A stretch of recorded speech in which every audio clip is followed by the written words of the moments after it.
All righty. So what we're going to look at today is the Vietnam War, which actually goes back to not just the 60s, but all the way back to the 40s.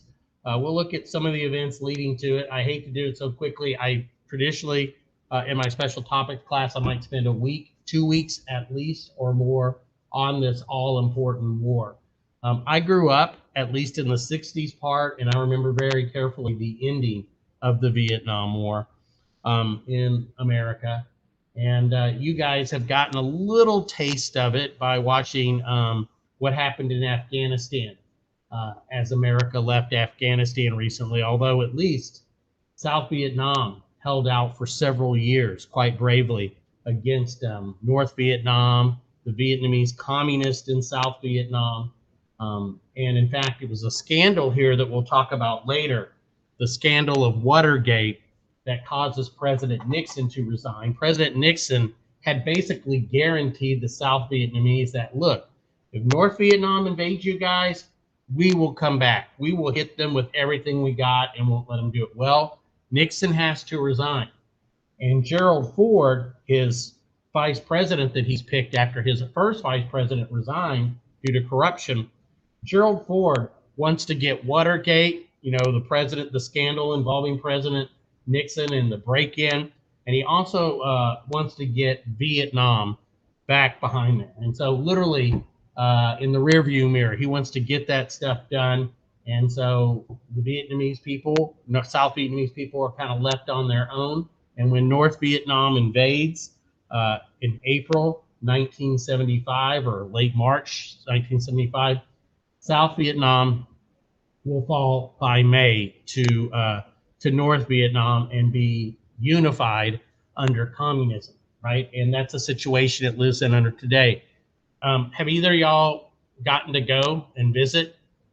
Are you background, Tiffany? Are you okay? I didn't know if you were or not. I wouldn't make any assumptions. Like, no, Mr. D, I didn't know my family, we're from so and so. Yeah, but you've been, okay. What is it like there, real quickly, Talia? I mean, is it communist? Was it pretty clearly that it's communist? A lot of people are really poor, okay?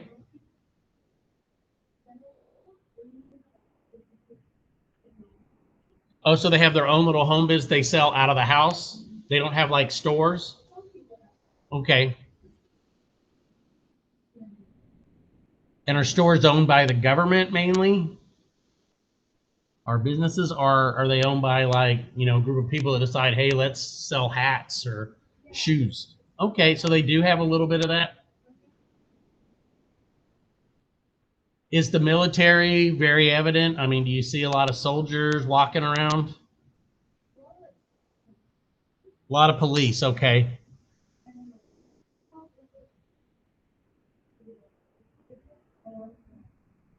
Oh, a lot of corruption. Like if you're in the political party, you get certain benefits that the other people don't. You got to bribe people to get stuff.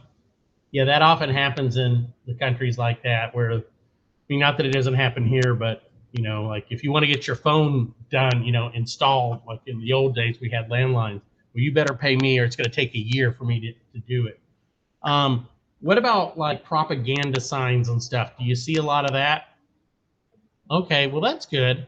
Because that used to always be one feature you'd see in communist countries, pictures of the leader and all kinds of propaganda, to support the state, support the leader, and that kind of thing.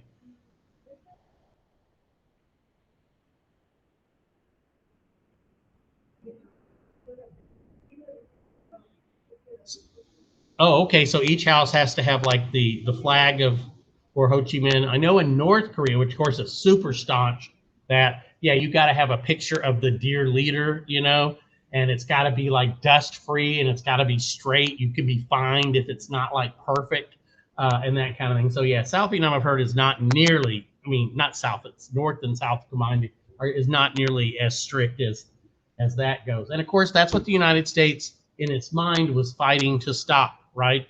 Remember, President Truman's official policy was called containment. We can't do anything about the Eastern European countries like Poland and Hungary and Czechoslovakia that fell to communism at the end of World War II, but we can stop communism spreading to other places.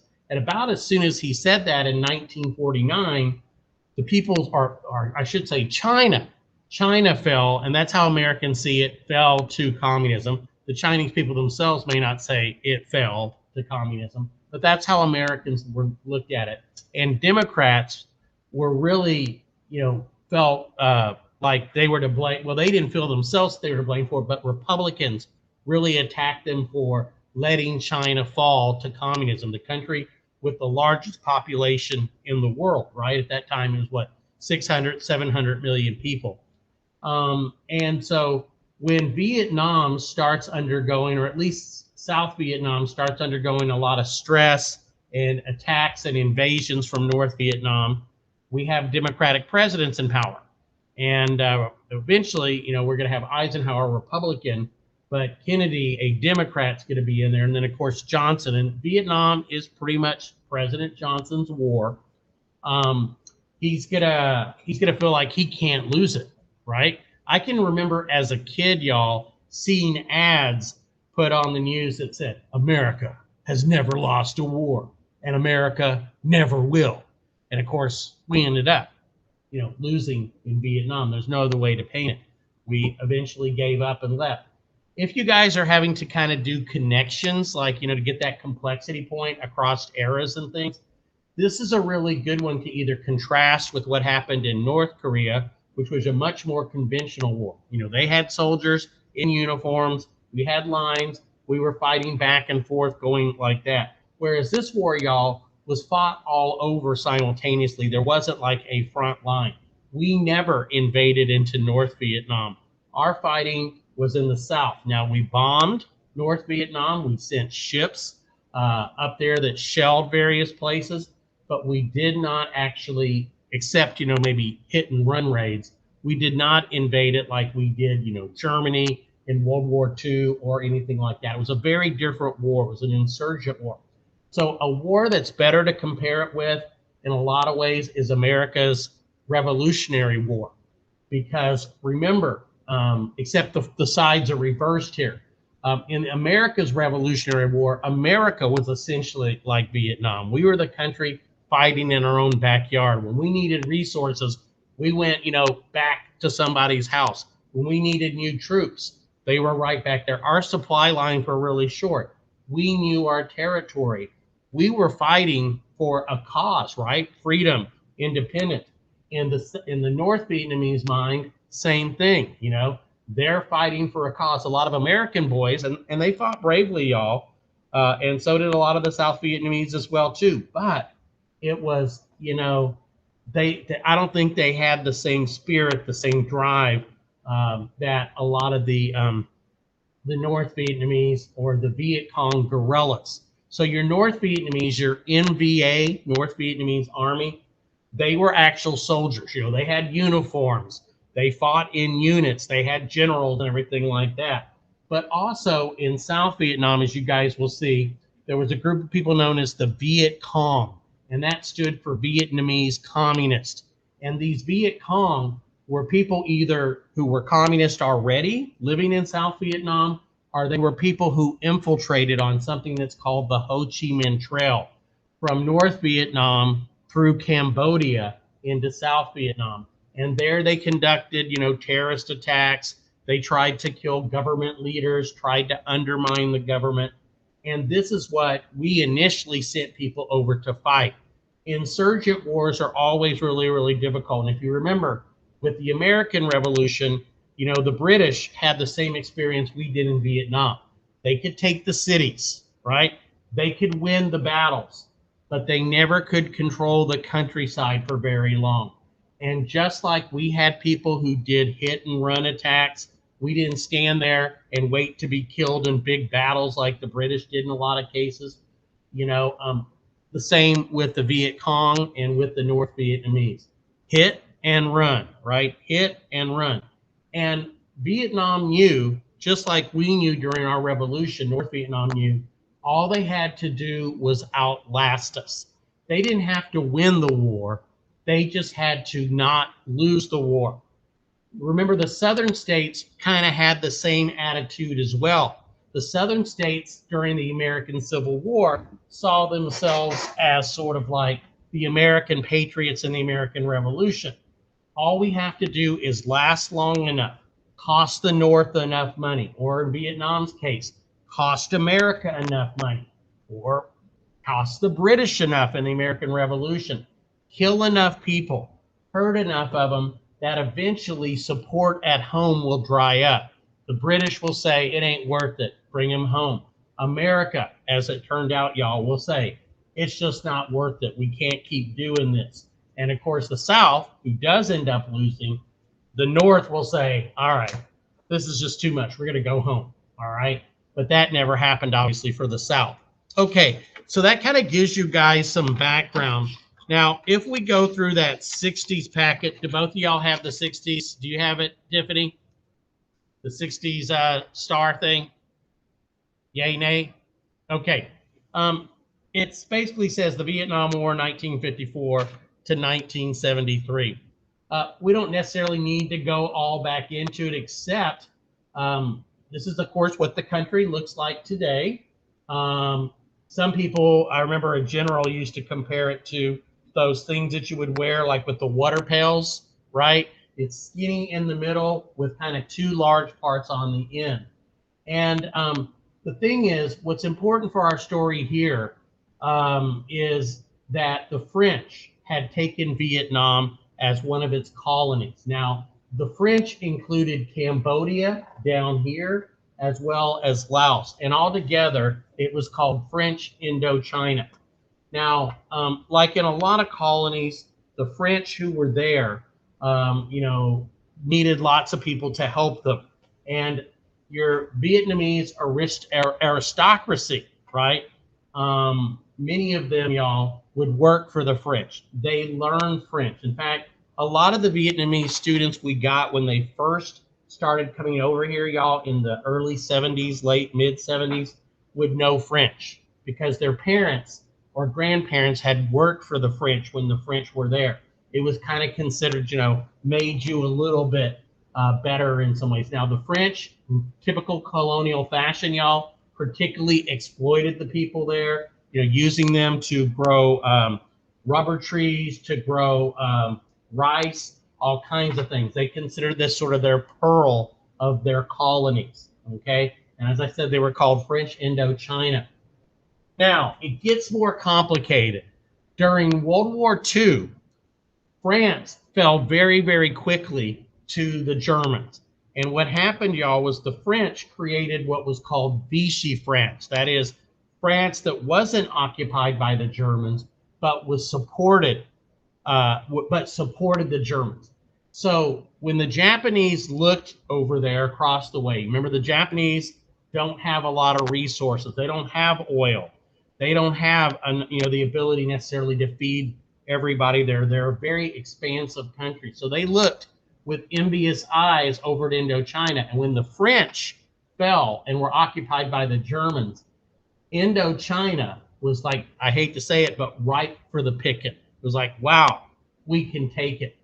And so what happened was, the Japanese quickly took this over, and the French were really unable to do much about it. Now, you had a leader by the name of Ho Chi Minh. Now, he was a nationalist leader. In fact, y'all, he had been working in Paris, and during the Paris Peace Conference, the Treaty of Versailles, he really tried to get in and talk because, remember, part of the 14 points was that we should really try to get rid of colonies. Countries should determine their own fate. But of course, he never got to see Wilson or any of the big four or anything like that. So Ho Chi Minh leads a nationalist force against the Japanese occupiers. And the thing is, y'all, this is what's ironic, is he was an ally of ours. Now, remember how that works. The enemy of my enemy is my friend. We might have disagreed with him on a lot of things that he wanted, but like when we had pilots going into China, if they got shot down, Ho Chi Minh and his Viet Minh forces, as they were called, would help rescue him. Also, he sent us a lot of weather reports that helped us plan things. And when Ho Chi Minh got deadly ill with malaria, y'all. We got him quinine and probably saved his life. Boy, did a lot of Americans later regret that. All right, so we had people over there working with what would become the CIA. They helped train these Viet Minh. And of course, we made Ho Chi Minh feel like, hey, after this war, we will give Vietnam its independence. And in fact, that's what Ho Chi Minh believed. And in fact, when the war ends, the story I've heard, World War II, Ho Chi Minh actually gets out the Declaration of Independence and reads it, but substitutes, obviously, for United States, Vietnam, and talks about, what the French did to him as opposed to what King George III did to the American colonies, right? But then, of course, the Cold War happens. Now, Ho Chi Minh, believed, of course, that we would not let the French come back. But believe it or not, we need France. The Cold War starts. We're worried about the Soviet Union. We need the French as an ally more than we need Vietnam or French Indochina as an ally. And so we basically said, look, we're going to let the French come back. Now, this made Ho Chi Minh and the Viet Minh very, very unhappy, and they began to start attacking the French. I mean, they were like, hey, we thought we got rid of these guys, and now they're back. And America also aided them because the French, y'all, they didn't have much of their own equipment. We gave them uniforms, we gave them planes, we gave them tanks, we gave them guns. And so you start seeing us aiding the French. And of course, this is not really good with Ho Chi Minh. So what's going to end up is in 1954, the French come up with this idea. Over here in Laos, what they're going to do is the French are going to kind of set up a trap. What they're going to do there is try to draw all of these Viet Minh out to attack this particular area out in the middle of nowhere. And this place is called Dien Bien Phu. Dien Bien Phu. Sometimes one word, sometimes three separate words. So because, it's so hard to fight insurgents, guerrillas when they're in the forest and in the jungle and stuff like that, let's, have all these French in one place, get them to come out, and then boom, we'll wipe them out. Didn't go to plan. The Viet Minh, incredibly, y'all, win this battle. And you've got to give them credit. They carried rice on their backs. They had bicycles that they carried weapons on. They dragged artillery over hills that no one would have imagined. They tunneled and built trenches all the way right up. And eventually, all the French surrendered. Thousands of them were marched off into prisoner of war camps before they could be returned. So what ends up happening after the Battle of Dien Bien Phu, okay, is that Vietnam or Indochina is temporarily divided here at the 17th parallel. At the 17th parallel, and that's where it would be for some time. Now, what happened was Ho Chi Minh, and by now his communist forces, it was quite clear that he was probably a communist and he was getting some support from the Soviet Union and others, and that would increase as well as support from China. Its capital was Hanoi, and this is where he would stay up here. So this part would be given to Ho Chi Minh and his Viet Minh communist forces. The southern part was put under this man, a man by the name, and I'm sorry if I'm butchering Vietnamese, but way I've heard it pronounced, No Dien Diem. It's D-I-E-M, but apparently some Vietnamese pronounce the D-I-E-M, and I don't have all the accents on it, as Diem. So he became the guy that we supported in South Vietnam. Now, it was not a democracy, but it wasn't the dictatorship that you had up in the north. So he was a friend of ours. By now, y'all, Truman is out, and we have Eisenhower in. And so here we're seeing Diem visit the United States.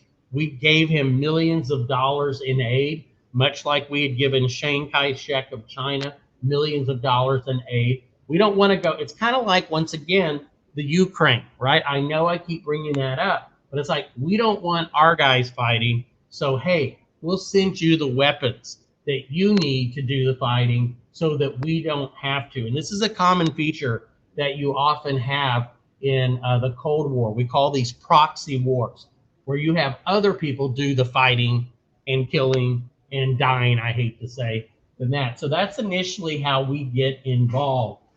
The North is communist, the South is very anti-communist, but at the same time, like I said, Zen is not a super Democrat with a small d. It's kind of a one-party rule. His brother ran the secret police. It wasn't very secret, but ran the police. And his brother-in-law's wife, in other words, I mean, his brother's wife, in other words, his sister-in-law, also had a lot of influence. Now, he himself was not married, right? Okay, now, remember, you don't want to lose Vietnam like Truman had lost China. And so Kennedy begins to send advisors. Now, these advisors are not there to fight. They are there to train the South Vietnamese forces on how to fight these Viet Cong. How do you fight insurgents? Because it's not like, you go out into a battlefield and shoot each other. You got to hunt these people down. You got to decrease their support. And they tried various things, y'all. And this was kind of sad, but one of the things Zim tried was what were called strategic hamlets, where literally they said, okay, we don't know about the allegiance of some of these people. They may be supporting the communists or not, or they may be allies. So what we're going to do is we're going to move them from their village, and we're basically going to fence it all in so we can watch them. Make sure that they're not leaving at night to go out and do raids like a lot of these Vietnamese communists would do, or that people aren't coming in and murder them. But in fact, y'all, people did get in and did kill some of these people in the strategic hamlets. So it didn't really work really well. Now, when Kennedy finishes up his presidency, the number of advisors has gone from 800 to 16,000. And a lot of these were the specialists, the Green Berets. These were very, very educated, very, elite soldiers who went over there trying to train the South Vietnamese in how to fight this Viet Cong threat. And of course, a lot of psychological weapons and things were used like that, trying to convince the people that the Americans were their friends. Of course, at the same time, North Vietnam and the Viet Cong were showing things to show that the Americans were bad and that the government of South Vietnam was bad. America frequently talked about, and this is a term you guys may see, is winning the hearts and minds. Winning the hearts and minds. In other words, you get the people of South Vietnam to support you.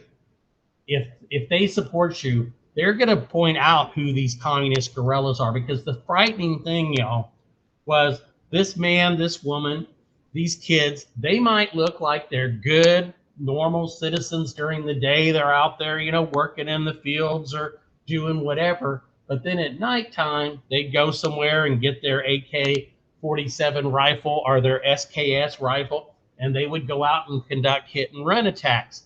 And so you never knew, are these friendly or are these foe? And sadly, that's going to lead to some terrible, terrible atrocities on the part of the United States when they confused enemy with friend, okay? And then, of course, like I said, the Viet Cong, right? And can either of y'all read this? What this says here? Do you know what that means? But basically, it says it's a safe conduct pass. This would be allow any people here to go through. Now, what surprises a lot of people, y'all, is they often think of this war as between the United States and North Vietnam and that. But there were other countries there. The Philippines, for example, y'all, sent soldiers to fight. Australia, New Zealand did. South Korea, the United States sent people there. I don't know which one this is.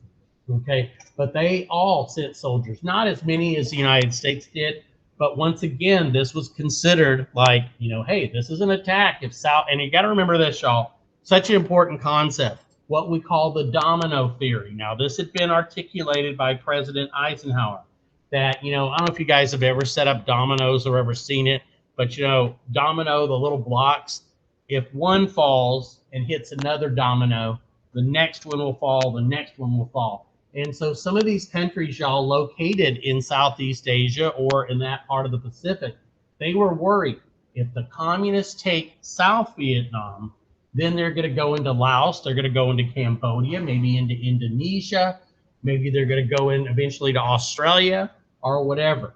So that's why they felt they had to do it. Like I said, we did send, money. Here you see Americans giving medicine, giving shots, checkups to young Vietnamese kids. Once again, you're trying to show them, look, we're good people. We're trying to do good things, because you don't want the image just to be, oh, there's people come around and blow stuff up and kill us. So you see them trying to educate, kids there. They're trying to give them shots, give them medicine.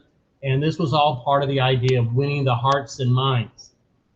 Now, y'all, we come to some events that really ratchet everything up. Now, Zim, y'all, was a Catholic. He'd been educated. In fact, I think he even did seminary school. So he was a pretty serious Catholic. Trouble is, a lot of Vietnam were Buddhist. And he didn't seem to have a lot of respect for the Buddhist ways and things. Now, one thing I didn't talk about, y'all, but when they divided Vietnam into a North and South, a lot of your Catholics who were in the North chose to, quote, follow the Virgin and move south. So you ended up with a lot more Catholics than you would have imagined in South Vietnam. And some of your Buddhists went up there, or they stayed where they were. Now, Zim began to be quite hard on a lot of the Buddhists. He suspected them at times. And so he'd gone in and had searched the pagodas, or the temples, which was considered, an affront to Buddhists this way. He didn't let them fly their Buddhist flag. And so to protest this, the Buddhist monks didn't use violence against the government. They used violence against themselves. And it was an absolutely shocking thing that we saw happen. When President Kennedy saw these pictures, and this was only 21 days before his own assassination, Kennedy was incredibly shocked, y'all. And people should have learned, if this is how they're going to fight, this is a group that's going to be really, really hard to ever defeat. And so this particular monk had an assistant drive his car here.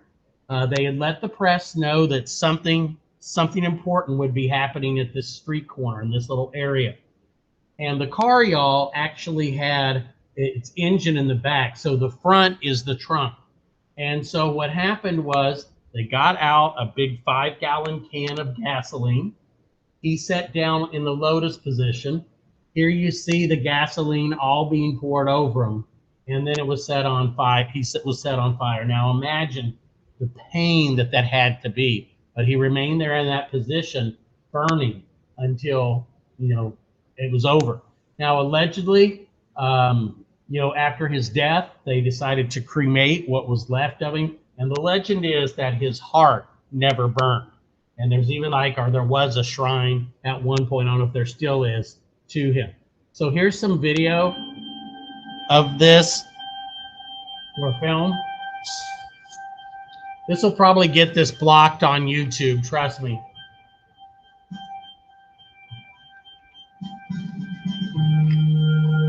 You see the gasoline, 5 gallons poured out on him.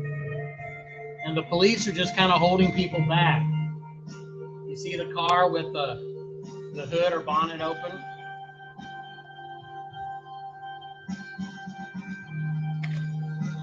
Now, for whatever reason, the feature that allows me to move the video on along is not working on this particular PowerPoint. And I would like just to kind of, in the interest of time,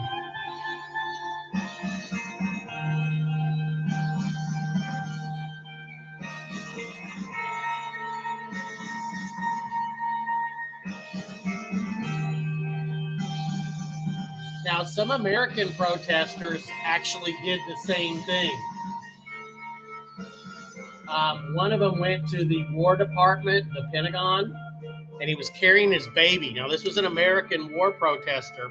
He was carrying his baby, and he poured gasoline all over himself and his baby. Unfortunately, somebody convinced him to throw his baby before he set himself on fire.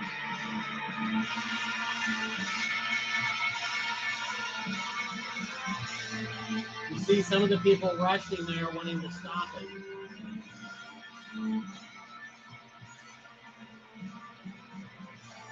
This video just takes forever. I apologize, but I can't really do anything about it. Okay, but you can see the pictures here. It was quite shocking, y'all. Now, President Johnson, of course, is going to spend a lot of money in this war, particularly after we start getting involved in ground fighting after March of 1965. And remember, y'all, this is very, very important, that President Johnson was fighting a so-called war on poverty, which was expensive, right, to get money and education and help to America's poor people. He was also having what was called the Great Society, which was like even a bigger part of that, education, training, and that stuff was super expensive. And the thing is, he wished and hoped he could get this war over with. In fact, at one point, he really thought he could offer Ho Chi Minh a deal. Like, if you just leave South Vietnam alone, I'll build you the best dam on the Mekong River, and you can have all the power you want. You can have all this stuff. And he thought he could win over Ho Chi Minh like he'd win over a congressman or a senator, and he wasn't able to do that.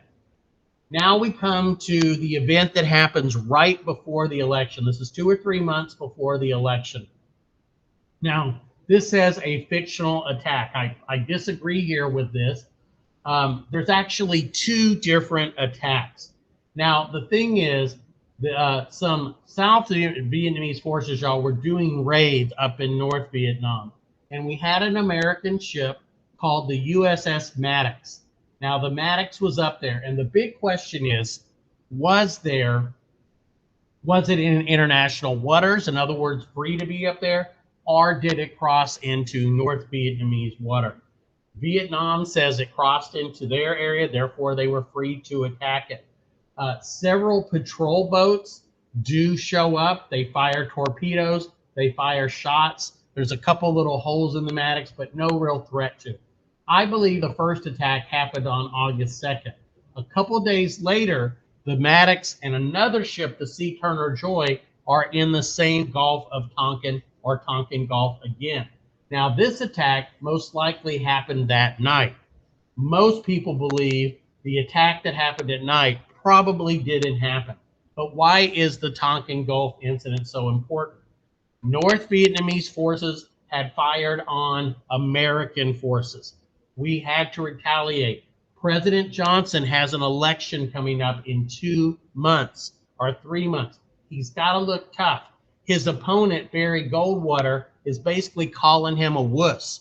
Goldwater saying, hey, if I'm president, I might drop a couple nuclear bombs on them to get them to behave, right? And Johnson is going to use this attack as a way to look tough. So President Johnson goes and talks to Congress. First he goes on TV, and then he talks to Congress. And Congress, y'all, they don't ever declare war on North Vietnam like we declared war on Germany and Italy and Japan in World War II. But what we do is we give the president to basically do all necessary measures to repel the armed attack against a force of the United States. In other words, basically, to do whatever it takes. Now, this is often referred to, y'all, as a blank check. A blank check. In other words, Congress basically said to President Johnson, you do what you got to, to protect American forces located in South Vietnam. And notice, it was overwhelmingly supported. Only 2 people, including Senator Morse, opposed this. So it had important support, y'all. It was not a declaration of war. We never declared war, just like we never declared war on North Korea or China during the Korean War. We fought this as a police action, using the president's power as commander-in-chief to send soldiers over there.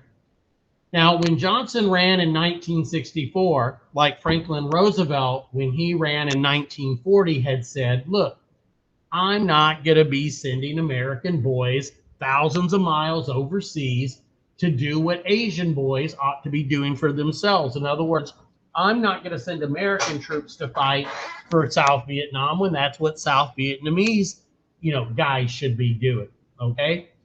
But Johnson, y'all, ends up, of course, doing that. He's going to end up eating these words. He's going to send, 500,000 or more American boys over there. And ultimately, almost 60,000 of those boys, y'all, aren't going to come back alive. Now, in March 1965, after an attack by some Viet Cong who got close to an American air base at Pleiku, and fired some mortars into it, destroyed several American planes, President Johnson takes the next step. He actually lands American fighting troops. They go ashore right there. And in March 1965, American Marines. Now Americans were there, supposedly just to protect the air bases. But now you had armed men out there who would have conflict. Now, Johnson believed that he could force North Vietnam to stop sending supplies to the Vietnamese communists in the South. He began what was called Rolling Thunder. And basically what this was, y'all, and this went on, off and on, as it says, for years. American planes. Here we see some F-4 Phantoms, which were one of our fighter planes. But even scarier, y'all, were these massive B-52 bombers. One of my history professors used to fly these out from Guam. And they would be up there 40,000 feet or more, y'all. And when they opened up, I mean, literally 40, 50 bombs would fall. And you think each of those bombs, what they're doing to the area below. But the idea was to basically force North Vietnam to give up, right? Now, this is a picture I have in here. I'm not going to show you the video because it always gets banned. So let me kind of leave this for just a sec and put this picture out of the way. I'm going to put it back in there. But it's one of the most infamous, but also most misunderstood pictures. Now, we had been sending soldiers there. Our major general who was there was named William Westmoreland. And he had been telling the American people that, hey, there's light at the end of the tunnel. There's a good chance that this war is going to be over soon. The enemy is in retreat. I can see light at the end of the tunnel was the famous phrase. And so a lot of Americans were like, okay, all right, cool, it's going to be over. Boys can all come home.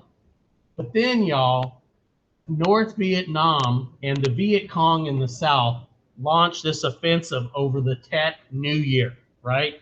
Now, we had made an agreement, and the South Vietnamese had made basically an agreement with North Vietnam that, look, it's New Year's, man. Everybody wants to go home to their families and be with their families. Let's just promise not to attack. Well, they broke that. The North Vietnamese and Viet Cong broke that. A lot of the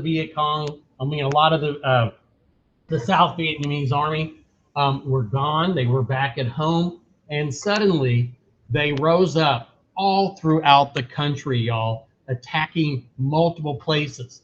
Now, many people today see it as sort of a desperate action, kind of like when Hitler, towards the end of World War II, launches the Battle of the Bulge, hoping to, split up the Americans and the British.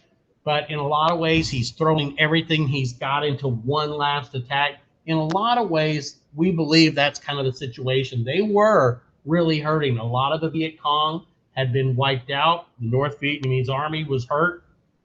But they launched this attack. Now, the man who planned it was General Giap. Once again, sorry if I mispronounce his name. C-I-A-P. He didn't die that long ago, y'all. He was a history teacher, and he lived to be like 100 or 101 or something like that. So he launches this attack. Now, the thing is, y'all, every one of these attacks is defeated, okay? And it really, really seriously does hurt the Viet Cong and the North Vietnamese forces. But the trouble is, we had told the American people, look, this war is almost over. The enemy doesn't even have really anything left anymore. And what happens on TV, because remember, I didn't mention this, but this is the first televised war. I can remember as a kid coming home from school, we would watch the news at night, and they would have film. Now, they didn't have video yet, but they would have film. The reporters, y'all, had no limits. There was not any censoring like in World War II. So our reporters, y'all, would film everything. The film would be sent to Hawaii overnight where it was developed, and then it was sent to the news station. So within a day, we could watch this. And some people call it a living room war, where you watched what was happening in this war like you never had seen World War II or World War I. And that's going to make it really hard because a lot of Americans just like saw the destruction and everything like that. Now, another thing that happens too, there's an American Marine base called Quezon, Khesanh, and the Viet Cong wanted to do to it what the Viet Minh had done at Dien Bien Phu. They surrounded it. They were going to take it. But those American Marines, y'all, they got all kinds of aid and support by airplane, and they held out. So like I said, this is a tactical defeat. Every place they attacked, they got defeated. One of the most embarrassing parts you guys should know was they actually got into the U.S. Embassy in Saigon. They crashed a vehicle into the wall. A group of basically suicide Viet Cong got out and started attacking. Our CIA guys in suits and ties, y'all, they got out there, and you saw on national TV them having a gun battle. And you're thinking, if we can't even protect our own embassy in Saigon, how are we even going to win this war? And so pictures like that look bad. The media showed American soldiers very, very demoralized. And then, y'all, and this really explains a lot about what happened after Vietnam, South Vietnam surrendered. In the ancient capital of Hue, and it's spelled H-U-E, and I'm probably butchering the thing, there was a mass massacre. A lot of South Vietnamese families were shot and killed. People still argue about how many. But in a lot of the minds of the South Vietnamese people, the idea was, oh my gosh, look what the communists did. If they ever take over, that's what they're going to do to us. They're going to kill us all. And so when you see South Vietnam fall in April 1975, and you see these people panicking, I mean, climbing the walls, hopping on helicopters, looking like that, you know why. They really feared this was going to happen. Now, fortunately, it didn't get that bad. I mean, it was bad, but it didn't get like where they killed, hundreds of thousands. But there was awful education camps. There were all kinds, and there were people who were executed, but it was not on to the level that we thought the massacre at Hue would do it. All right, now back to this picture here. Okay, now this is one of the most infamous pictures of the Vietnam War, but I want to give you the context. Remember, AP wants context.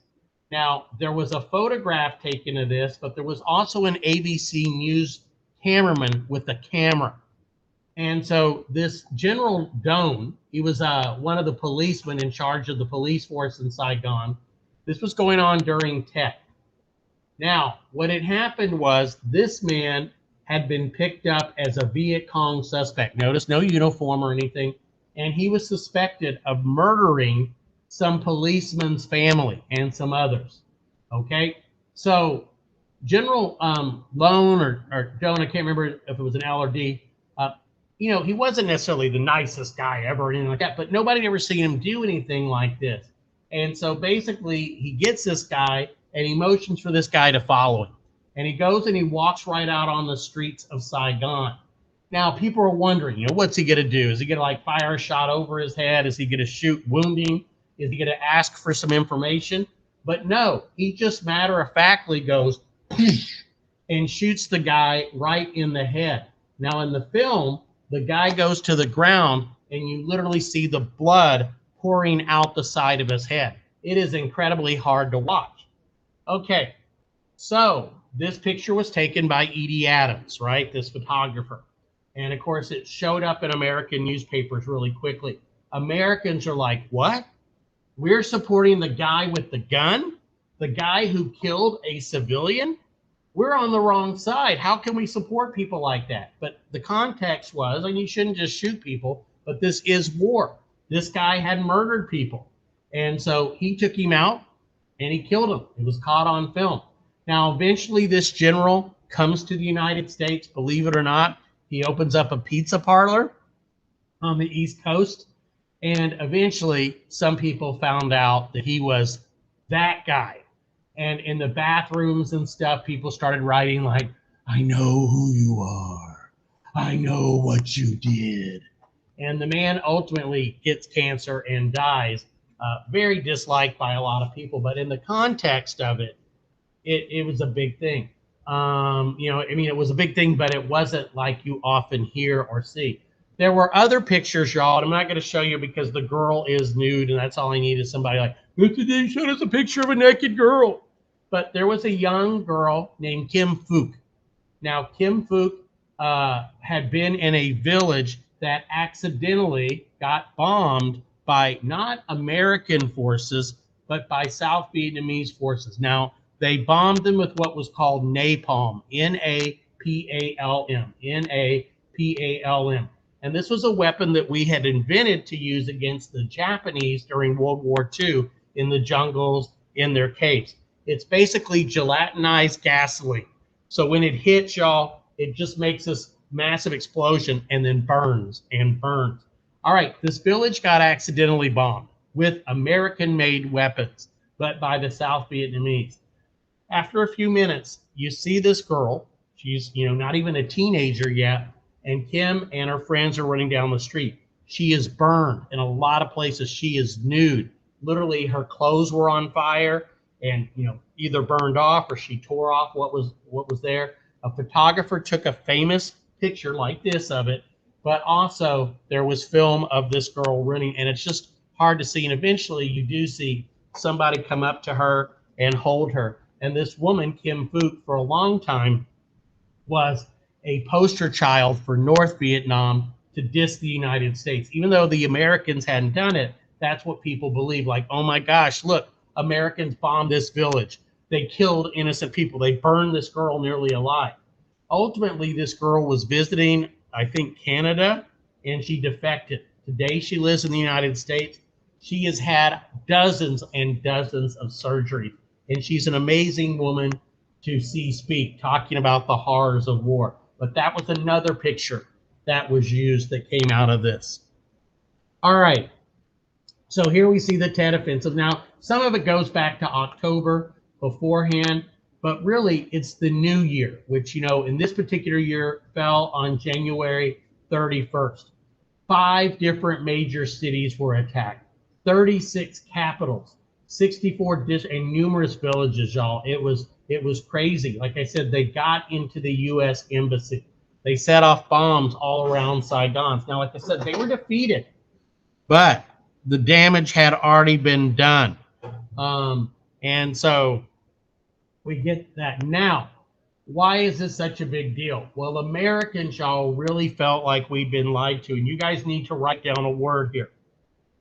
The credibility gap. The credibility gap. You know how people say, man, this guy's got cred or whatever. Well, it means you can believe him, right? You can trust this guy. And President Johnson, y'all, people began to start talking about a credibility gap. And in fact, but a reporter, a news journalist by the name of Walter Cronkite, who was supposedly the most trusted man in America, he got on television and he basically said, this war is a quagmire. I don't see any way out of this. How can we possibly win this war?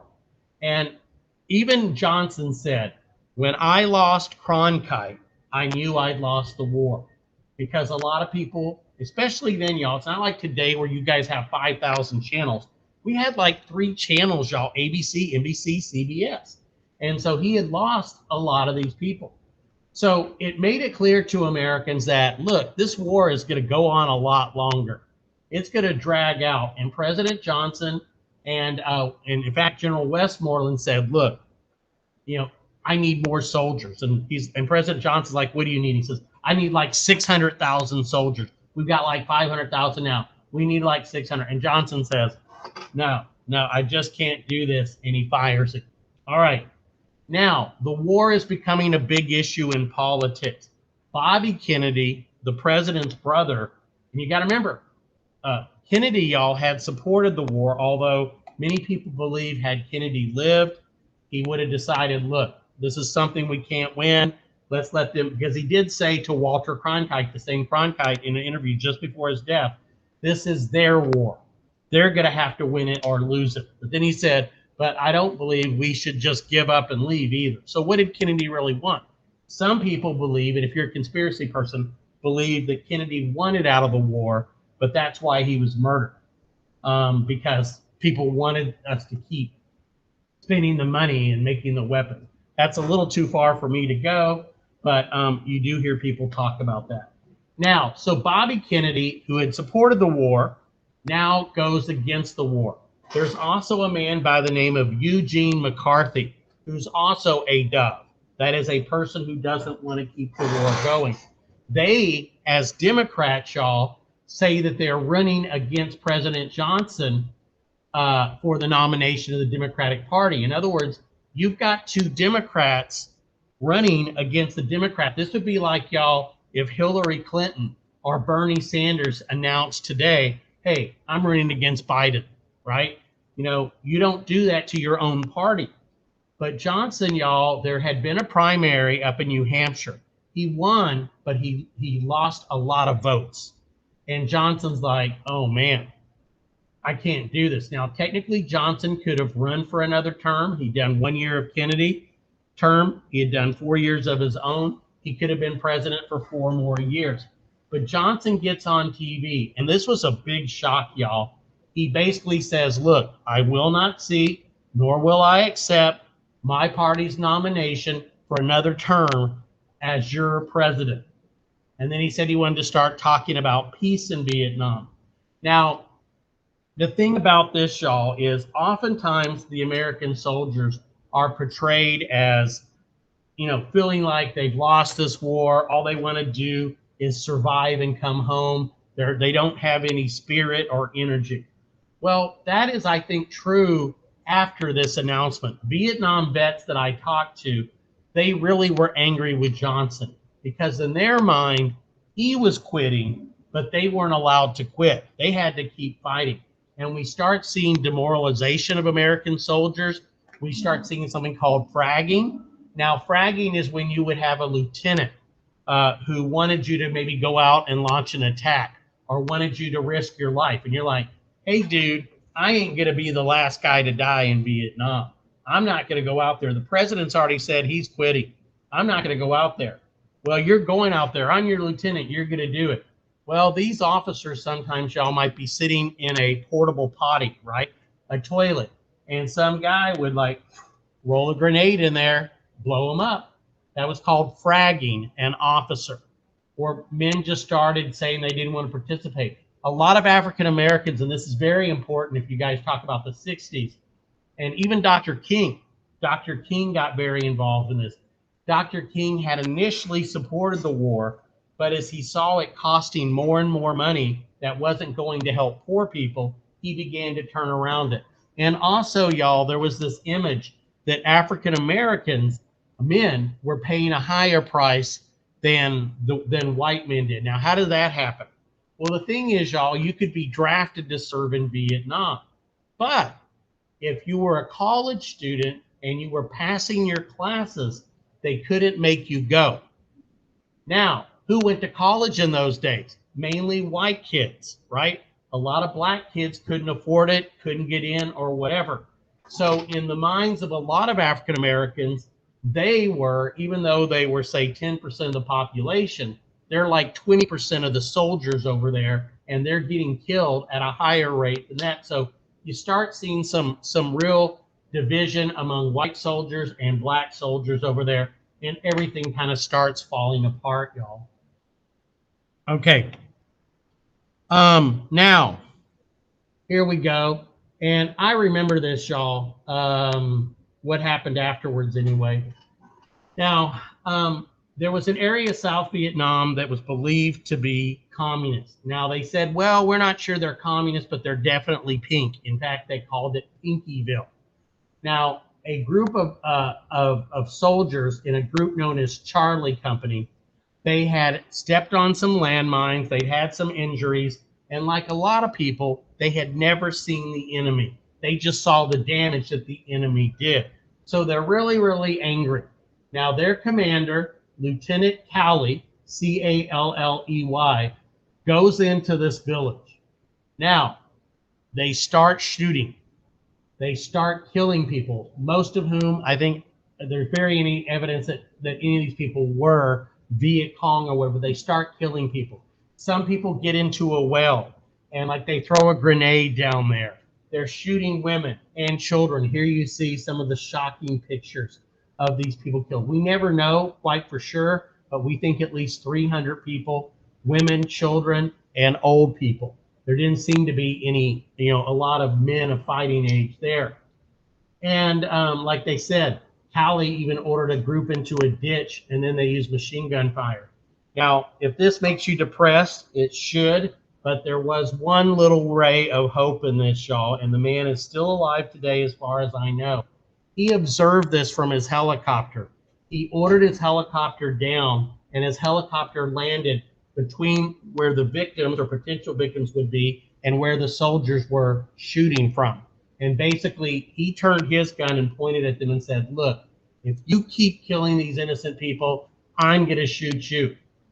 And so that's when they finally stopped the shooting. Now, sadly, our government hid this story for actually a couple of years. News did not leak, but eventually a reporter, Seymour Hersh, published this. And when it did, man, if the American people already felt bad about this war, it was worse. Now, what happened to Calley? He basically got house arrest. He was basically told not to leave his quarters.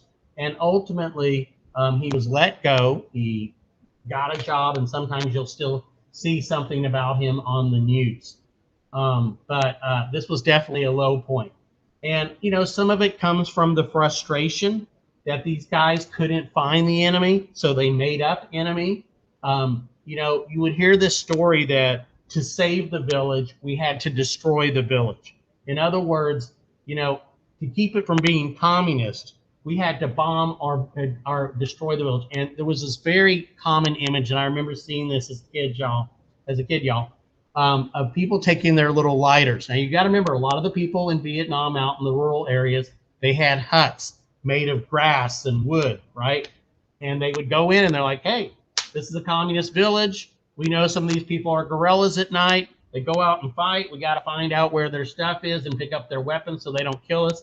And you'd see them going around with their lighter, Zippoing villages, setting them on fire. And all of this was on the news, y'all, each night. You're like, why? What's going on here? So people begin to turn against the war big time here with protests in the United States. The media covered it. And I got to say, the people, the leaders of North Vietnam knew this and they used it. They said, this war is not going to be won in South Vietnam. It's going to be won in the streets of America. If we can turn the American people against this war and get the Americans back home, then we can win this war and unite Vietnam. Now, like we said, people watch this every night in the living room. I'm old enough to remember those horrifying scenes.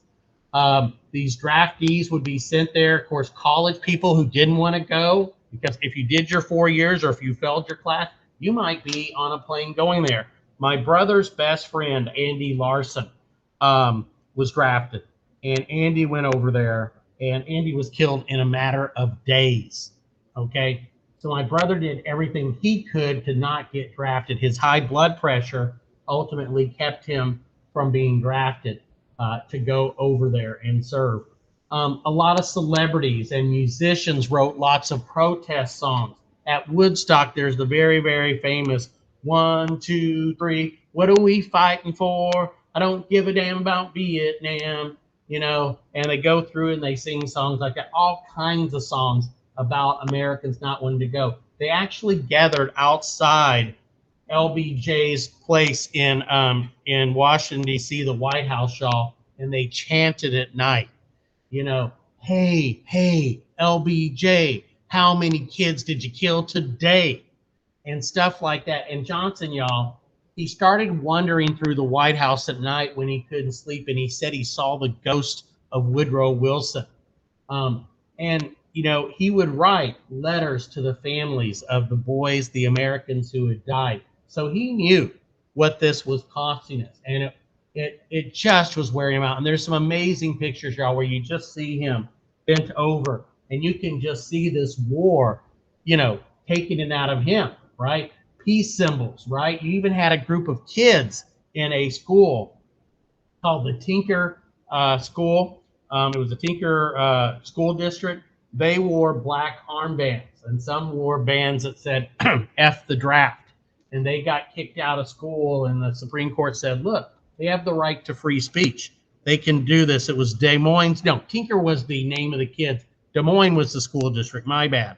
So you saw signs like this, you know, make love, not war, resist. You know, what if they gave a war and nobody came?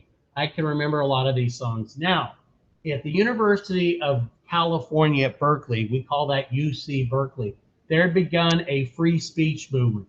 Teachers would have these sit-ins where they would sit with students and refuse to leave. They would talk about the war. A lot of the professors encouraged these kids to resist, and you started seeing protests all over the country. And some of them are going to turn out to be pretty violent. All right.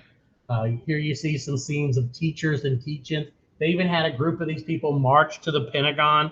They all started chanting, hoping to raise the Pentagon. And when soldiers showed up, some of them took flowers and put them into the barrels of the guns. Okay. Got to go, Tiff? All right. So you won't know how the war turned out, Tiffany, if you leave. You'll never know if we won or lost. All right. See ya. I'll put this up online. Okay. So in 1968, LBJ decides not to run. Eugene McCarthy is running. Bobby Kennedy is running. These guys are definitely against the war. Now, Humphrey had been the vice president for Johnson. But then a weird thing happens. Wallace, the guy who had stood in the doors at University of Alabama to keep 2 black students out, he decides to run as an independent. So what's going to happen is he's going to draw a lot of votes away from the Democrats, and it's going to make it easier for Nixon to win. Here you see McCarthy had announced that he was running. Bobby Kennedy, remember, announces that he wants to run, and this really bothered Eugene McCarthy's people because now it was splitting their group.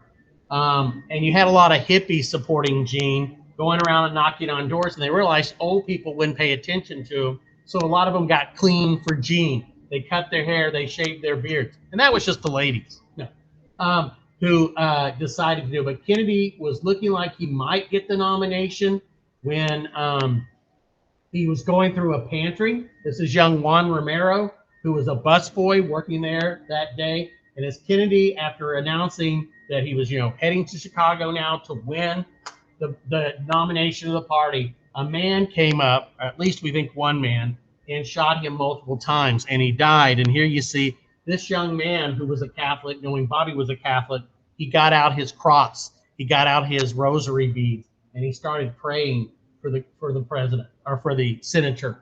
But Kennedy died. As we said, Johnson, before that happened, Johnson had announced he wasn't running anymore.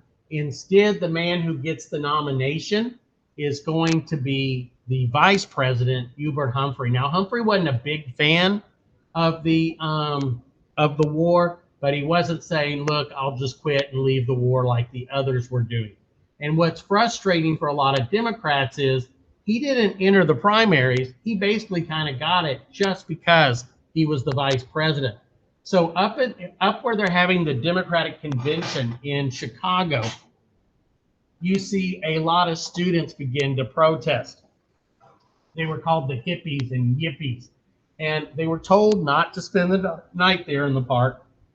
They spent the night, and the police came in to break it up, much like in the Haymarket affair. And when that happened, things got ugly. They threw stuff at the cops, like they had bags of urine that they threw at them. They were smashing the police cars. The cops went berserk, and they called it later basically a police riot. The police beat up a lot of these people. Now, they ultimately arrested 8 of these people, and they were tried for basically breaking the requirement not to spend the night there, also for inciting riots, traveling across state lines, all this kind of thing. And ultimately, their case was overturned after initial verdict of guilty. But the thing is, why you should remember the Chicago Democratic Convention of 1968. This was all on TV. And Americans watched this and they said, oh my gosh, if the Democrats can't even have a political convention without violence, if this is what's going to happen, man, I can't vote for the Democrats. And Richard Nixon, when he runs, Nixon is going to pledge law and order. All right. Now, Wallace, the strict segregationist, also had said the same thing. You know, he is going to get tough on Vietnam. You know, he was going to arrest people who were criticizing the war as traitors. And he is going to win 5 states and maybe cost Humphrey the election. All right, we're going to go about, 15 more minutes? Can you make it? All right. Woo. People at home are saying, heck no. All right. So here's the 2 Republicans. Remember, Nixon had run in 1960, but had lost a very close election. Everybody thought he was done. But he comes out of retirement in 1968, and he picks a immigrant, a man of an immigrant Greek family by the name of Spiro Agnew. Turns out the guy was a crook that he picked. And so that is the team that runs. And like I said, they really push the law and order thing. Now, once again, these are messed up, right? Today, Republicans are shown in red. You always hear about red states, blue states. So the blue, y'all, imagine that as red, and imagine the red as blue. Now, Humphrey's able to win his own home state. He wins a lot of the Northeast, but he doesn't even win Richard Nixon's California. Texas, though, did go Democratic, and that helped him quite a bit. But you notice these states. Remember how we looked at before in 1964 when LBJ ran against Goldwater? Goldwater, a Republican, had won solid southern states. These states had voted Democrat ever since the Civil War.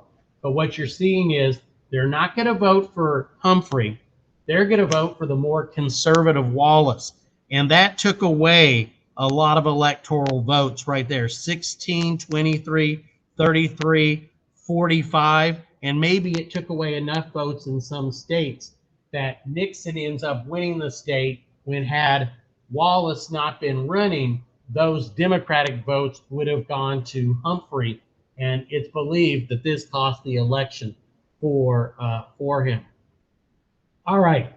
So when Nixon becomes president, y'all, he promised that he had a plan to end the war. He said we had to end this war, but we would have peace, but we'd have it with honor. We just wouldn't run away. Now, as I said, a lot of people after Johnson, LBJ said he wasn't running again, really felt like, America was not doing its part. Really felt like that he wasn't doing his part. And you start seeing this terrible, terrible feeling. Here you see this frustrated soldier not wanting to go, people just wanting to stay there. Now, President Nixon decides to change how this war is going to be fought. He's going to do kind of what LBJ had said. This is a war that American boys shouldn't be fighting. Asian boys, Vietnamese boys should be fighting. So what Nixon's going to do is what he called Vietnamization. Basically, make the South Vietnamese Army, the ARVN, the Army of the Republic of Vietnam is what that stands for, make them do the fighting. We would give them the weapons, the planes, the helicopters. Helicopters were especially used, and they would be responsible. And this would allow American soldiers to come home. Once again, comparison, in Afghanistan, we tried this again. We took home our boys and girls by this point, right? We have women serving in combat now. We brought them home, and we left a lot of stuff for the Afghan army to fight the Taliban. Well, they didn't make it very long, as you could see. I mean, within a matter of days, it had all collapsed. It lasted a lot longer in South Vietnam. Now, Nixon thought this would make the critics be okay, like, hey, American boys aren't going over there like they used to. It's the South Vietnamese. But this is what the protesters said, and I'm sorry if it offends anybody, but the protesters said, all you're doing is changing the color of the corpses. In other words, instead of white boys dying, you have, people, Vietnamese people dying instead, right? And so the Vietnamese army would be doing the pacification here. And so we see Americans training the South Vietnamese soldiers, setting up, showing them how to set up various, positions and things like that, giving them weapons like this 105 millimeter howitzer here, training them to take over. And as you can see, today we call this downsizing, right?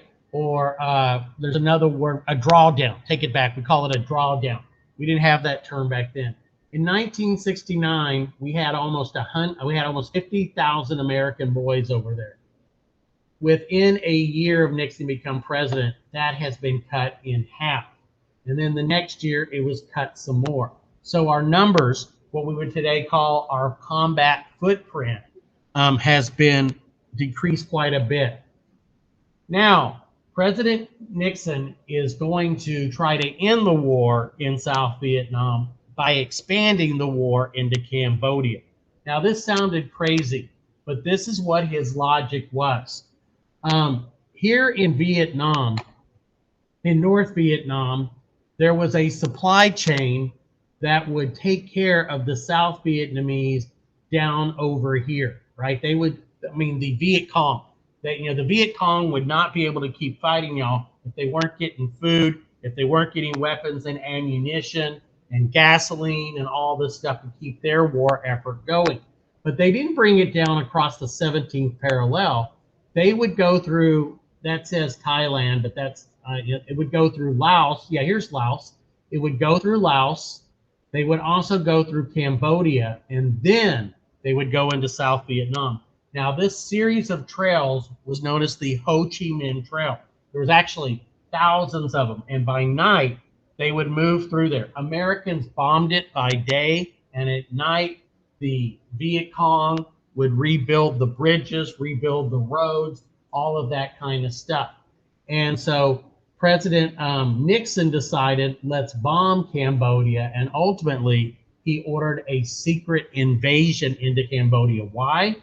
To try to cut off the supplies there. Now, this is going to cause some real instability in Cambodia. And sadly, after the Vietnam War is over, Cambodia is going to fall to communist, kind of like the domino plan said, the domino theory. And a group known as the Khmer Rouge are going to take over. And y'all, the Khmer Rouge were just absolutely awful. They wanted to make the country into a farming society again. They emptied the cities. They killed people by the millions. It was awful what happened in Cambodia in the 70s and 80s. All right. Now, the next thing you guys need to be aware of here is what's called the Pentagon Papers. Now, way back in the early 60s, the government had ordered the so-called RAND, R-A-N-D, the RAND Corporation, to do an investigation about the Vietnam War. How did we get in this thing? How can we get out of this thing? Can we even win this thing? And it had mainly focused on President Kennedy's time and President Johnson's time. It didn't even cover Nixon because it was done before Nixon was even president. All right, a man who had worked for that group, Daniel Ellsberg, thinks the American people need to know that our government has concluded long ago that we can't win this war. So what Ellsberg starts doing is he begins bringing home papers at night, and then they go and they start photocopying them. Now, he takes these so-called Pentagon Papers, because they've been a Pentagon study done by the RAND Corp, and gets them to the newspapers. The New York Times particularly publishes these. The worst thing is they were published on Nixon's daughter's wedding day. So he can't even enjoy his wedding. He's like, oh my gosh, how did this stuff get released? The Washington Post starts publishing these Pentagon papers. And so Nixon, y'all, is going to make a fatal mistake. Nixon decides, look, this Ellsberg guy, I bet you he's crazy. And they found out that Ellsberg had gone to a psychiatrist for treatment. So Nixon's people, who will become known as the plumbers, because their job is to stop leaks of government papers, right? Government, it's like the guy or gal who leaked this latest thing about the Supreme Court, maybe possible reversal of Roe versus Wade, the abortion decision. It's, Nixon's like, we're going to find out who did this, and we're going to stop these leaks. So a group of people, a lot of them the same people who would later break into the Watergate building, these people broke into the psychiatrist's office hoping to find some dirt that would discredit Ellsberg. And like we said later, that's going to be part of the part of the Watergate scandal. Now, as I said, President Nixon decides to expand the war, hoping to starve out the Viet Cong in the South by cutting off the Ho Chi Minh Trail going through Cambodia, right? Now, news comes out in early May that Nixon is expanding the war. We're not just fighting Vietnam, but now we've up and invaded Cambodia. American campuses go crazy. Now, one of the places that suffered the most was Kent State. Now, Kent State was and still is in Ohio. And students there had been protesting for some time. There was an ROTC building where you train officers on campus, and the students had burned it down. They'd also gone around and smashed and graffitied a bunch of businesses around there. Now, the college president says, look, y'all, I know you got a protest scheduled for tomorrow. Please don't show up. It's just too tense right now. Bad stuff could happen. Well, of course, remember with Americans, the way you get them to do something is tell them not to do it. So indeed, there is this big protest at Kent State. Now, the National Guard, people as young as these kids who are protesting, they show up. And we get a situation a lot like what happens in the Boston Massacre. I hate to say it, but a lot of these students taunted these soldiers. They threw things at them. They called them things. The tear gas the soldiers tried to use was thrown back at them, and the soldiers, y'all, are forced to kind of back up. And here you see them up on this hill, and you see the protesters down here. Now, while this is all going on, y'all, you have normal college classes happening. You got people back here walking back and forth to class. And then somebody opens fire, and everybody opens fire. And when it's all said and done, 4 students are dead. 8 people are wounded. One guy, for example, was never able to walk again for the rest of his life. And this has become the most famous picture that came out of the Kent State riot. This young girl is actually only 15, I believe. She was a runaway. A lot of kids just gave up and they moved and they ran away from home to go out to California for the summer of love or whatever. But she was out there, and one of the men had fired a shot. And this is a student by the name of Jeffrey Miller. Okay, Jeffrey Miller's just walking to class when a bullet hits him and he bleeds out. This young woman saw it and just started crying out. And a reporter took this famous picture for which he won a Pulitzer Prize. When you see this picture, they often airbrush out or Photoshop this fence post because it looks like the fence post is in her head. Why is she screaming? I got a post in my head. And so you'll see this cleaned up sometime, but it's obviously a very sad and tragic picture. Now, one of the war protest songs that comes out of this is 4 Dead in Ohio by Neil Young and Crosby, Stills, and Nash. A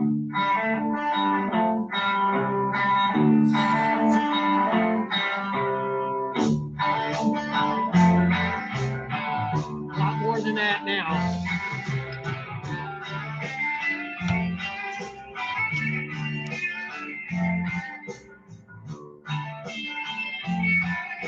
concert. Look at this girl just kind of watching it.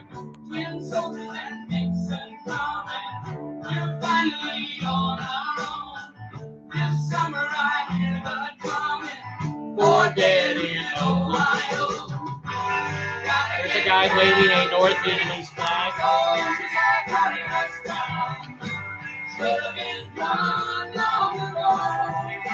So soldiers are hunting us down. Should have been done long ago. Jackson State, you have protests erupt, and several African American students get shot there in Jackson State down in Mississippi. So you see these protests happening around all over, and there's the famous picture, okay? And here, of course, is the Pentagon. The war in Vietnam has often been camouflaged by misleading statistics of body counts, weapons captured, hamlets pacified. Yeah, it was hard to tell if we were winning this war because it wasn't like, oh, we just took this city that the enemy's been holding. We had what were called body counts, where we would estimate how many Viet Cong, how many North Vietnamese army people we killed. People didn't care how many we killed. They cared, did my son get killed? Daniel Ellsberg, an official who had served in the Defense Department and had access to these materials, he's the one who leaks this to the press. I was the lead reporter in Pentagon Agreement. Ellsberg tried to get us the war, and he copied these papers with the hope that eventually they would be used to embarrass an awful lot of people, and which would show that we had made a terrible mistake fighting this war in Vietnam. Now, President Nixon, y'all, had started taping all of his messages there. I mean, all conversations.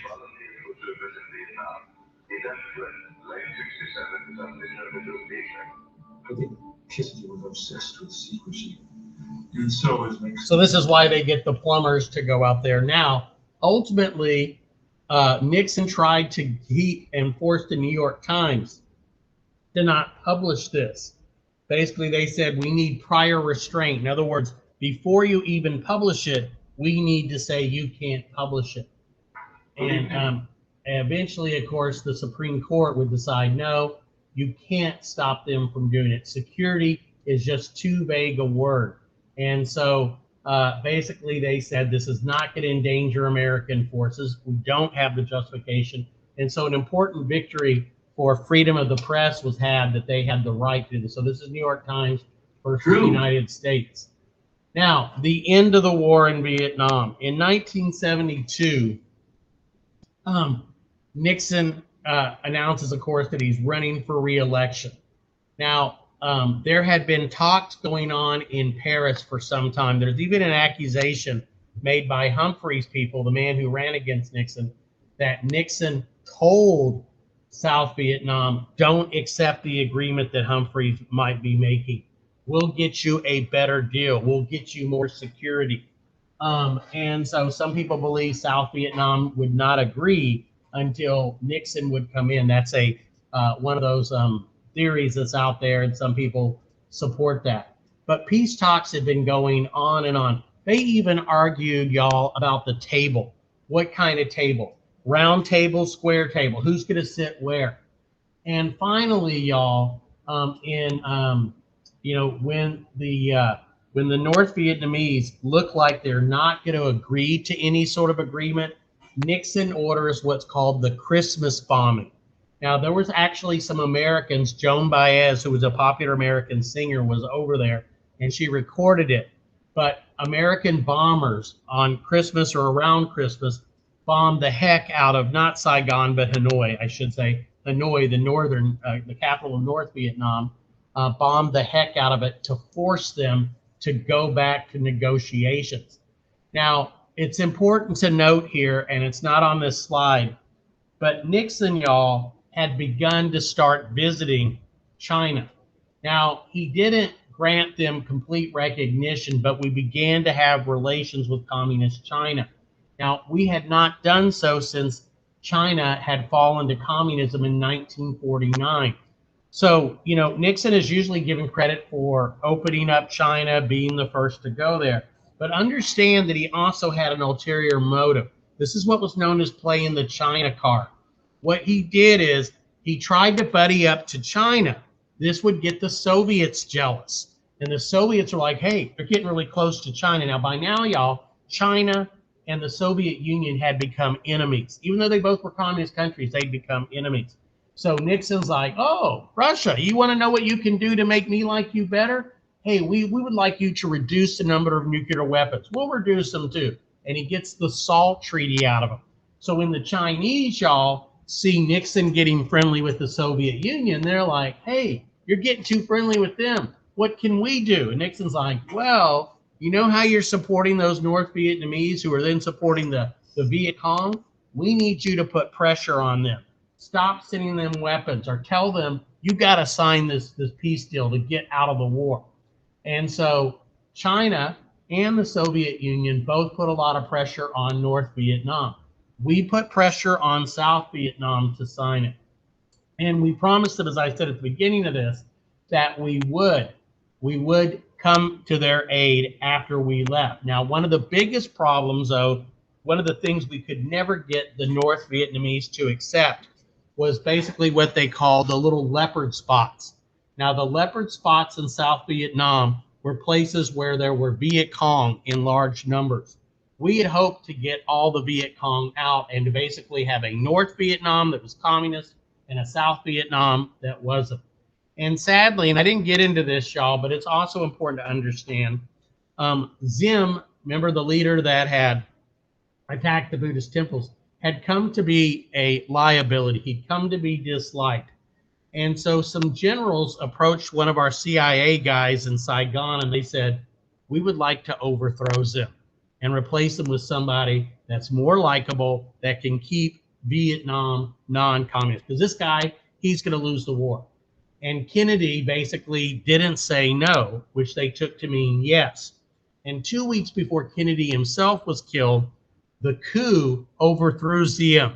He and his brother were arrested. Fortunately, the wife was visiting the United States at the time, but he and his brother, the security guy, were arrested and put into a personnel carrier where they were machine gunned and killed.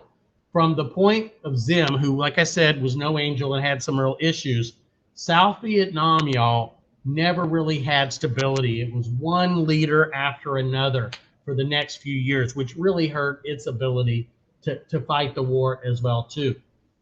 Now, American forces pretty much withdrew everybody but a handful of soldiers who were there to protect the embassy and some American assets there. But in 1974, President Nixon resigns as a result of the Watergate scandal. When he leaves, his successor, his Vice President, Gerald Ford, wants all of this over. He doesn't want people worrying about Watergate. He doesn't want people worrying about Vietnam. And so after we withdrew our forces in April of 1975, North Vietnamese forces invaded across the 17th parallel. They drove into South Vietnam. And right at the very end of April, and this should be Capital, not Capital, communist forces went right into Saigon. Of course, today it's known as Ho Chi Minh City. A lot of Vietnamese I know don't like that term. They still call it Saigon. And Vietnam would be reunited but under a communist government. And so our whole mission to protect South Vietnam, to keep it from falling to communism, had failed. Over 50-something thousand Americans were dead.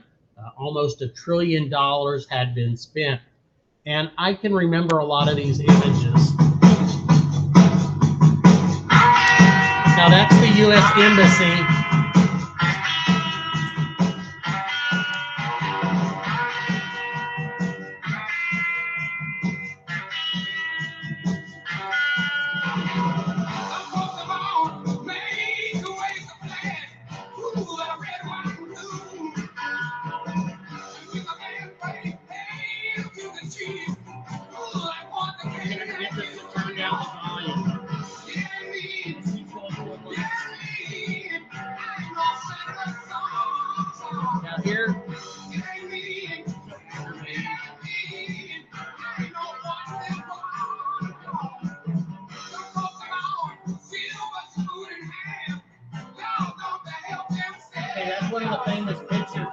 the embassy that's actually across the street. Here we see the South Vietnamese rushing to get out of there, hopping on whatever ship they can to get out of there, hopping on helicopters to get out of there. Like I said, a lot of this was due to what had happened in Hue with the massacre there during the Tet Offensive.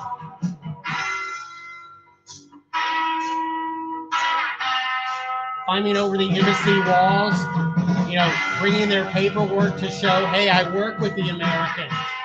Helicopters would fly and land on the decks there. People would get out of it, and then the helicopters would be pushed off to the side because so many were coming, they had no room for them. I remember watching those in 1975, y'all. I was in 6th grade. There goes a Chinook.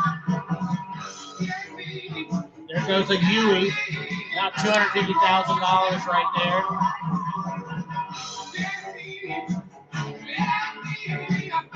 Look at that one making a forced landing. They got the people out, and then they dumped it so there'd be more room for people to land. I mean, it was shocking, y'all. And then you just see some of the pictures. And I actually got to meet the pilot of this helicopter. Now, what's so sad is this is sort of like the stairway to freedom. Some of your last Vietnamese that could get out were climbing this stairwell while this helicopter then came in and filled up to get as many as it could. It would be the last helicopter out of there. The Americans in the embassy, when they heard the song White Christmas, they knew it's time to leave. So they got out. The South Vietnamese people who had helped Americans, who were worried, like, what's going to happen when they find out I helped the Americans? They're going to kill me. They're going to kill my family. And like I said, they showed up at the embassy with their passports. They showed up there with, like, trying to prove, much like you're seeing with the Taliban takeover, right? A lot of the people that helped us in Afghanistan, they're like, look, man, I am toast. I am toast if these people take over. And that's why you saw what to you and me looked like a panic. But trust me, you and I would be doing the same thing. All right. True. Within himself. Alone on his mountaintop, Nixon brooded over the issue that had haunted his first term and now threatened his second. Well, we'll go ahead and, that was a different one. So you saw those pictures. Here's some of the helicopters landing. This guy is still flying it.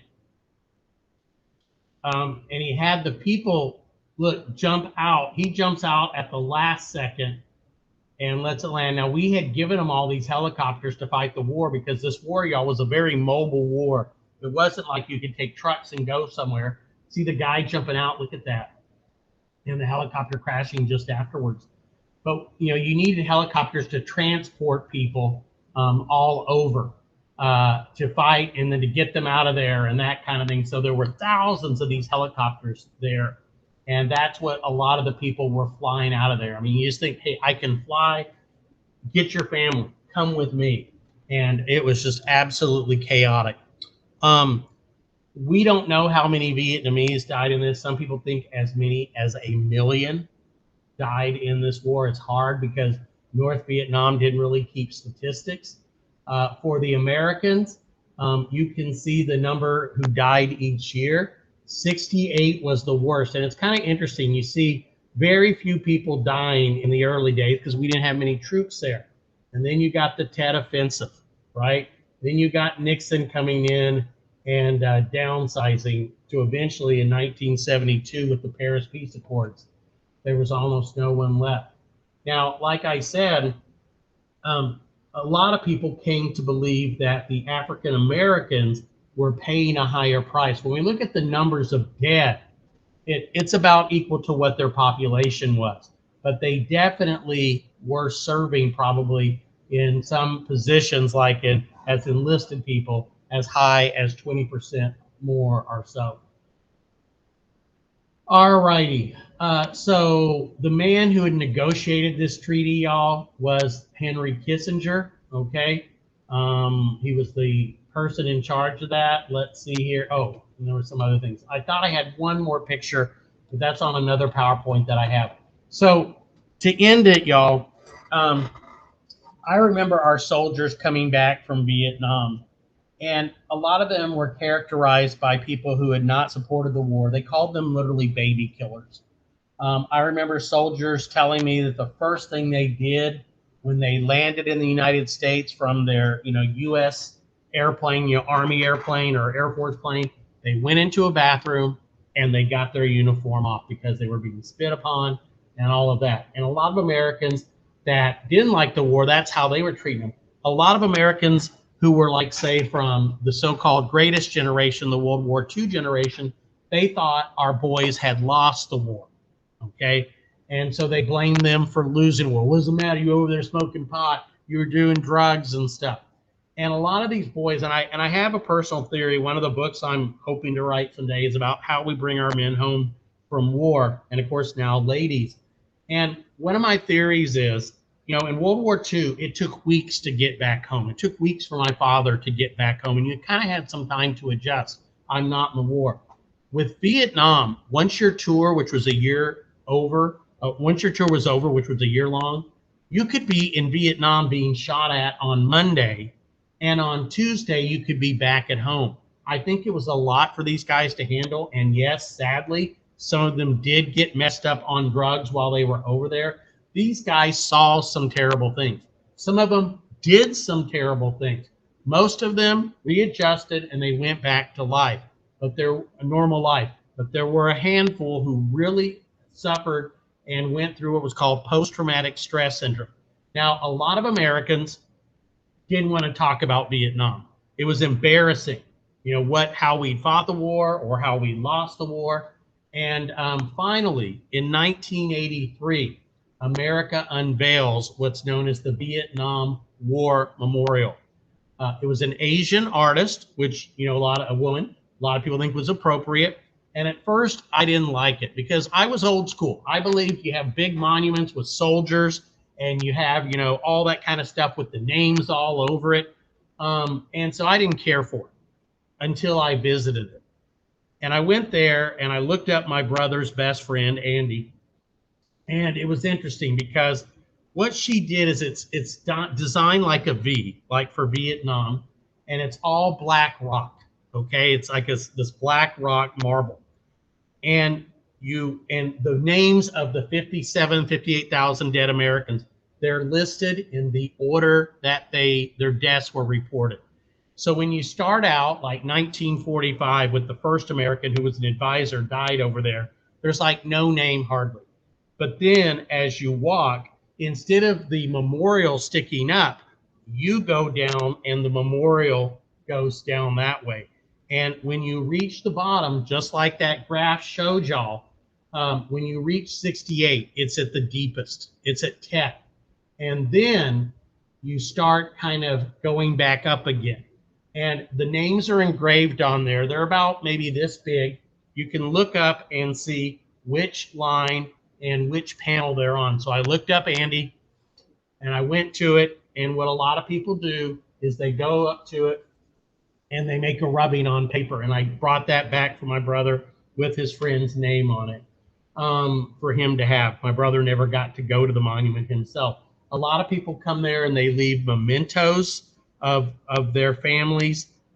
One of the weirdest and most emotional ones, and I won't really have time to talk to it too much, but one guy came one day and he left a little picture of a Vietnamese soldier and his child. Now, this was a North Vietnamese soldier a soldier and his child was left there. And they investigated it and they eventually found out that it was a soldier, an American soldier, who in combat had killed this guy. And going through his stuff, he had found this picture and it had really broken him up. He's like, oh my God, the guy's a father like me. And it really messed him up. So he carried the picture and kept carrying the picture. He didn't really know what to do with it. He held on to it for like 15 or 20 years. And one day he just put it at the memorial. Well, they collect all the stuff at the memorial and they put it into a kind of museum to keep there. Somebody found out about it and they made the decision. Let's find out who that is. Well, they published it all over Vietnam, pictures and pictures. Nobody came forth to say, that's my dad. And then one day, a family was opening up a package. And in this package, they had used, you know how sometimes people use newspaper for a package? They had covered it, and a person recognized it, like, oh my gosh. And so they were able to get the girl, or I think it was a girl in the photo, who is now an adult, and the American soldier to meet. And he gave her the original picture back.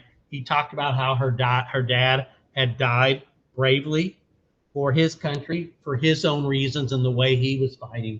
And I'm surprised I'm not crying, I'm coughing, but it's a very, very emotional scene. And I'm just going to say that the Vietnam War Memorial has done more to heal what those guys did now and what they went through. Of course, Vietnam itself is still broken in a lot of people's minds, which y'all were saying about what things were like there. A lot of the soldiers who were young men when I knew them, they were some of them my teachers. Now they're in their 70s, right? And a lot of them are dying off. It was a tragedy. And I hope this doesn't sound bad, but I do want to end with this. There was a lot of bad that came out of this war. A lot of money and a lot of good people on both sides died. But one of the greatest things that came out of this is the fact that so many people had to leave that country. I'm not saying that's a good thing, but it's a good thing that they came to America and that they became some of our best citizens. And I know as a teacher, some of our absolute best students. And it's a privilege when I get to teach, you know, the grandchildren now of people who left this war and made a new home in the United States. All right, that's about all I have to say about that. Okay, bye-bye.